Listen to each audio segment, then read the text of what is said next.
The Adventures of Tom Sawyer, Chapter 2, Work is Turned into Play. Saturday morning came bright and summery, and with no school, there was a song in every heart. Tom appeared on the sidewalk with a bucket of whitewash and a big brush. He looked at the fence, 30 yards of board, 9 feet high, and all the gladness left him. Sighing, he wet his brush and painted the top board. He painted another, and then looked at the long way to go. He sat down ready to give up.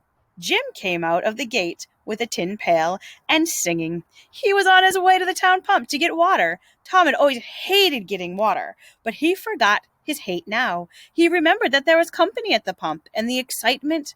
Tom said, "Say, Jim, I'll go and get the water if you whitewash some."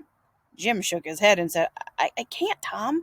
Old Miss Polly told me to get the water and not fool around with nobody. She said she expected you to ask me to whitewash, and she told me to go along and attend to my own business. She said she would take care of the whitewashing. "Oh, never mind her," she said, "Jim. That's the way she always talks. Give me that bucket, and I won't be gone a minute. She won't ever know." "Oh, I don't dare, Tom. She'll take my head off. Indeed she would." "She? Nah, she never licks anybody. Maybe hits him over her head with her thimble when she's sewing. But who cares for that? I'd like to know. She talks awful, but talk doesn't hurt, Jim. Plus, I'll give you a marble, Jim, a white alley." Jim became interested. "A white alley, Jim. Besides, I'll also show you my sore toe." A marble and a sore, disgusting toe? What boy wouldn't want to see that? Jim was only human, and this was too much for him. He put down his pail, took the marble, and bent over to look at his toe. In another moment, he was flying down the street with the pail. Tom was working hard, and Aunt Polly was going back into the house with the slipper she used to hit them both with. But Tom's work did not last. He began thinking of the fun he had planned for that day, and then of the work he had to do. He became sad. He knew that soon the boys would come along and make fun of him for having to work. He looked into the pockets to see what he had to trade to get someone else to do his work. There wasn't enough. Then, at that dark moment, he thought of a bright idea. He took up his brush and went back to work. Ben Rogers, the very boy who would make fun of him the most, came in sight, presently with a hop, skip, and a jump. Ben was eating an apple and making believe that he was a steamboat and the captain and the engine and the bells. But Tom went right on whitewashing and paid no attention to the steamboat. Ben stared a moment and then said, "Hiya! You're up a stump, aren't you?" Tom didn't answer. He looked at his last touch with the eye of an artist, and then he gave another sweep of the brush and stopped to look at his strokes. As before, Ben moved up beside him. Tom's mouth watered for that apple, but he stuck to his work, and Ben said, "Hello, old chap. You've got to work, eh?" Top of page 10. Tom wheeled suddenly and said, "Why, it's you, Ben. I didn't notice." "Say, I'm going swimming, I am. Don't you wish you could come? But of course you'd rather work. Of course you would." Tom looked at Ben a while and then said, "I like it. Does a boy get to whitewash a fence every day?" Now that put the work into a new light. Ben stopped eating his apple, and Tom swept the brush lightly back and forth, stepped back to look at all the results, added a touch here and a touch there. Ben watched every move, getting more and more interested.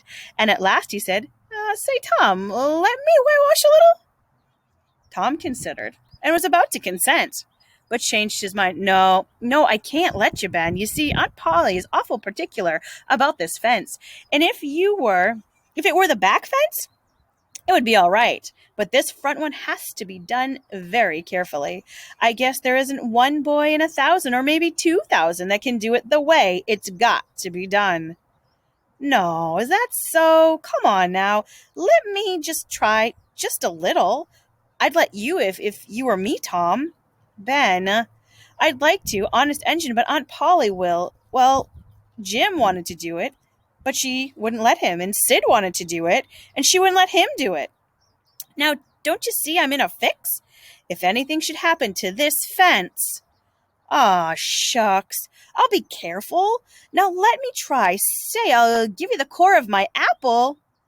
Well, no, Ben, I'm afraid I'll give you all of the apple. Tom gave up his brush as if he didn't want to, but with a cheer and consent in his heart, and while Ben worked and burned in the sun, Tom sat on a barrel in the shade, eating Ben's apple and planning new traps. There was no lack of material, for boys came along every little while. They poked fun, but stayed to whitewash. When Ben was tired out, Tom traded the next chance to Billy Fisher for a kite. And when he played out, Johnny Miller bought in for a dead rat. And so on, hour after hour. The middle of the afternoon came, and Tom was rolling in wealth.